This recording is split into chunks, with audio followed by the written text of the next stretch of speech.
Treatment అన్నారు. కానీ 1.5 అనేది మా జూన్ మాసం నుంచి మా పెన్షన్లు కట్ చేస్తున్నారు.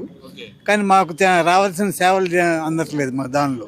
అదే మెయిన్ మా ఆవేదన. ఏం చెప్పదలుచుకున్నారు 7వ తారీఖు ధర్నా చౌక్ నుంచి? అదే దీని గురించి మెయిన్ మాది ఎంప్లాయీస్ హెల్త్ కార్డులు మాకు కావాలి ఇమీడియట్గా.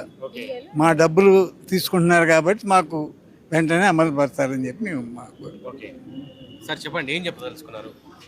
నా పేరు ప్రణయ్ కుమార్ సార్. నేను Telangana state government pension association మెంబర్ని. ఇప్పుడు మేమంతా సీనియర్ సిటిజన్లం. ప్రభుత్వం సానుకూలంగా పరిష్కరించి మాకు ముఖ్యంగా హెల్త్ కార్డు, ఎందుకంటే వయోవృద్ధులం, మాకు ఎప్పుడు ఏమవుతుందో తెలియదు. రాష్ట్ర ప్రభుత్వం అట్లీస్ట్ పెన్షనర్స్కి అయితే ఫస్ట్ హెల్త్ కార్డు ఇష్యూ చేసి మాకు ఆ ఆరోగ్యపరంగా మంచిగా చూసుకోవాలని ఫస్ట్ మేము డిమాండ్ చేస్తున్నాం 7వ తారీఖు. ఆ తర్వాత మాకు దొరికేదే మా పెన్షనర్లకు డిఏ మీద కొద్దిగా ఆశ ఉంటుంది. మాకు టిఫిన్ అంటే డిఏ కొద్దిగా ఇస్తే మాకు టిఫిన్ కొద్దిగా ఎక్కువ తినొచ్చు. ఎందుకంటే మాకు ఇంట్లో పరిస్థితులు తెలిసి ఈ కాలంలో ఎంత రేట్లు పెరిగిపోయినాయో. పక్క రాష్ట్రంలో చూడండి మంచిగా ఇస్తున్నారు, మన రాష్ట్రంలో 6 డిఏలు పెండింగ్ ఉన్నాయి. 6 డిఏలను ఎంతైనా విడుదల చేస్తే మాకు 5,000 10,000 తృణప్రాయంగా సాయం చేసినట్టు ఉంటుంది. తర్వాత ఏంటంటే పిఆర్సీ మీరు అమలు పరిచి అందరికీ న్యాయమైన పర్సంటేజ్ని ఇచ్చి మా యొక్క పెన్షనర్స్ కూడా మంచి బెనిఫిట్ ఇచ్చి మా యొక్క 3 డిమాండ్లను 7వ తారీఖు రోజు మేము సానుకూలంగా మా ప్రదర్శన చేయాలనుకుంటున్నాం. ఇది ప్రభుత్వ దృష్టికి తీసుకెళ్ళి మా వయోవృద్ధులకు ముఖ్యంగా మా పెన్షనర్స్కు ఆదుకోవాల్సిందిగా ప్రభుత్వాన్ని విజ్ఞప్తి చేస్తున్నాం. ఓకే సార్, ఇలాంటి దాఖలాలు తెలంగాణ రాష్ట్రంలో ఎప్పుడన్నా చూసిరా? రెస్ట్ తీసుకోవాల్సిన మీరు ధర్నాలు చేయాల్సిన సందర్భం వస్తుంది, ఏం చెప్తారు గవర్నమెంట్? అదే నేను అనేది, వయోవృద్ధులమని కనికరించండి. ఇంతవరకు ఎప్పుడు మేము జెండాలు పట్టుకొని ఇలా మేము ఎప్పుడు కూర్చోలేదు.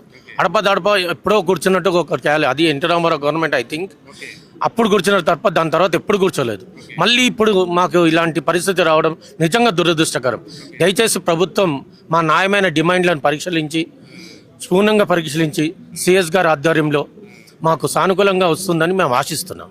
గవర్నమెంట్ దగ్గర అమౌంట్ లేదు, బ్యాంకుల దగ్గరికి అప్పులకు వెళ్తే మమ్మల్ని దొంగలు చూసినట్టు చూస్తారని రేవంత్ రెడ్డి చెప్తున్నారు. మీకు ఎక్కడి నుండి తెచ్చియమంటారు మరి?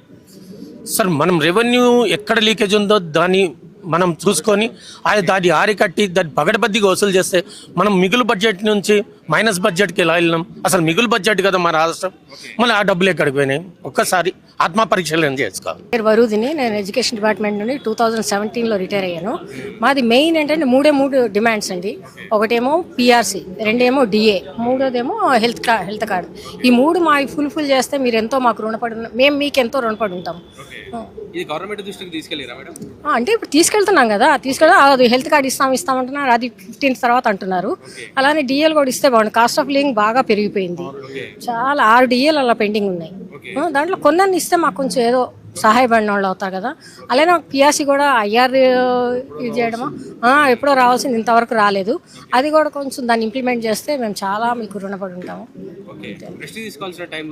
రెస్ట్ అంటే ఏం లేదు, ధర్నాలు అంటే అన్ని కాస్ట్ ఆఫ్ లివింగ్ ఎంత పెరిగిపోయిందో తెలుస్తుంది కదా. ఇప్పుడు అంత కష్టం అయిపోతుంది. పెన్షన్ మీద బతకాలంటే చాలా కష్టం అయిపోతుంది. దాని గురించి అవి మాకు ఇచ్చేస్తే మేము కొంచెం హ్యాపీగా ఫీల్ అవుతాం.